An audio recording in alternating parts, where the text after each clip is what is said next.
So finally got my screwdriver out. If you see, let's see a good view of it here. So this piece right here is the part that was stuck down in like that. If you can see that, I'm going to show you. I got it down in like that and wedged it down in there and then lifted it up and it was stuck just like that. So I had to use that sprocket puller there, this guy right here. Okay, I had to pretty much wedge it almost all the way back down to relieve enough pressure to get this screwdriver back out. But that worked perfectly. I didn't damage too much. I will say, if you see down there is a hole, once I got it loose, I was able to pull this rubber piece off. It's just a pressure fit basically down inside that right there. Into that piece of inner pipe right there, and you could totally do that without ruining it. In my case, I think my sprocket puller maybe grooved the inside a little bit. You know, I think if you were doing this for real, maybe I'd try to find this piece and buy a new one if I was going to put it back together.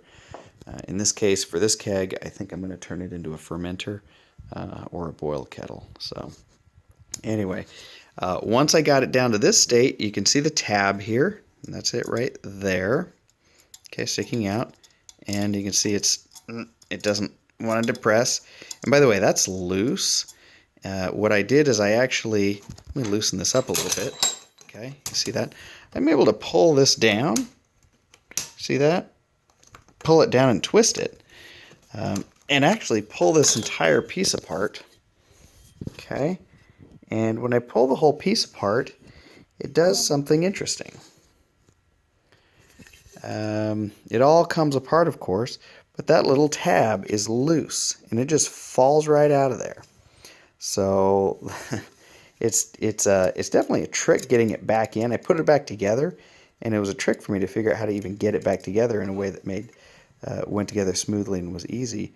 I suppose if you did it every day, it might be easy for you, but boy, in my opinion, what a terrible mechanical design. Compared to this circlip design of this one, you just take the circlip out and you pull the thing out. I mean, who would ever consider this design again in their lives? This is a terrible mechanical mechanism to try to maintain from an engineering standpoint. I don't know why anyone would ever maintain this kind of design. But yeah, to me, that one is a much better design.